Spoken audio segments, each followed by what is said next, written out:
Hey everyone, Video Game Lover here, and we are going to review Nemesis and Gradius, the Interstellar Assault, both for the Game Boy. Are they good? Let's find out.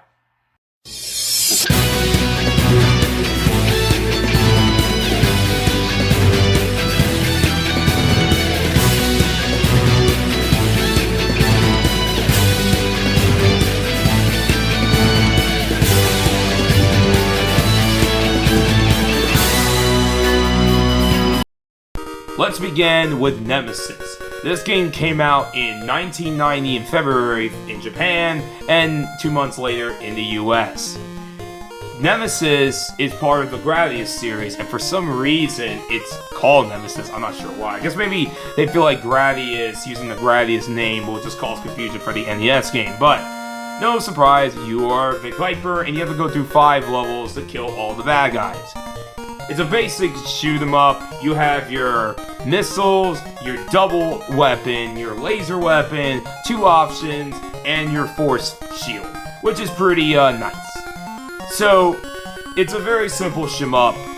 It's only 5 levels, and it's pretty short. You can beat this game about almost 20 minutes if you know what you're doing.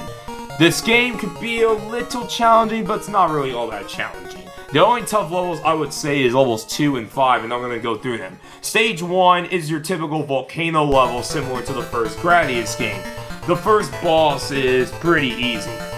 The second level is more of this weird plant living world, and the second boss is a little tricky, this giant jaw with an eye. He's not too hard.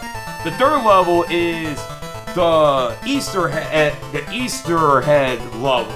I mean, of course, you gotta have that in Gradius games. The boss is this weird ship, and he's pretty challenging.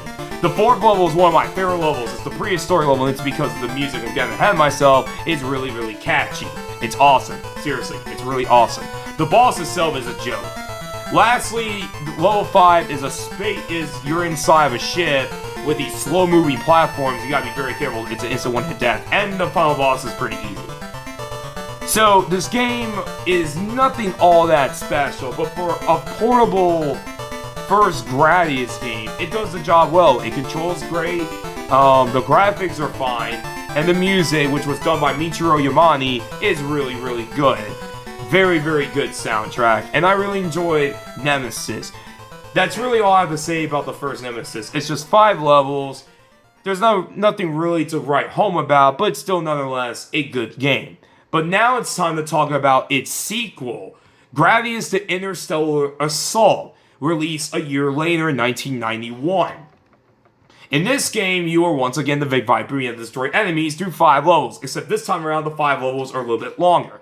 Unlike Nemesis, this time around, you can actually pick out 3 different types of missiles, 3 different types of your weapon, your shooter weapon, and 3 different types of your laser, which is really nice. A big step up from Nemesis. Another thing I forgot to mention, in Nemesis, you can select how many lives you have, but in Gradius Interstellar Assault, they don't have that. And another thing, you won't get penalized if you do in fact use 90-something lives, but if you just warp yourself to the 5th level, then you get penalized.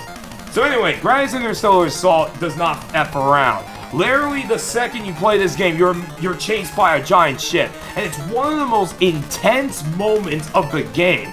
Combined with this song, it's really heart-pounding. Once after you avoid the ship, you go through the 5 levels. The first level is a weird ruin-like level that turns into a toadstool level later on. The boss can actually be really tricky for a first boss, so you gotta be a little careful. The second level is really tricky because the ship that chased you earlier ends up capturing you, and you lose all your weapons. So you have to go through inside the ship and go through the whole level and pray to God that you don't get killed. Seriously, it's a tough level. Level 3 is the Asteroid belt, and it's awesome because of once again, the music is really good. Level 4 is a forgotten planet-like level, and it's not really too hard. And lastly, the 5th level is once again you're inside of a spaceship.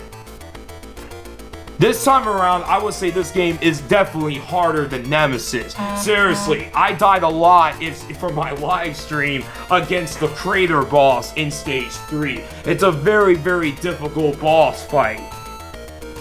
Same with the final boss. The final boss can also be really tricky as well, especially if it shoots out lasers, so be very careful. And this game likes to throw swerves at you. The game's not over yet. The final boss has one more form. So this game is definitely a major step up from Nemesis, as far as the presentation goes, the graphics, the gameplay, and most importantly, the music.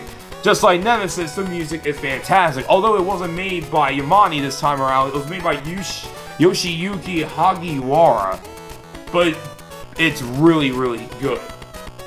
So, by all of this game is also short, but it's a tad bit longer. What I mean by that, only like 6 minutes longer, because the levels are a little bit longer this time around, but still a short game nonetheless.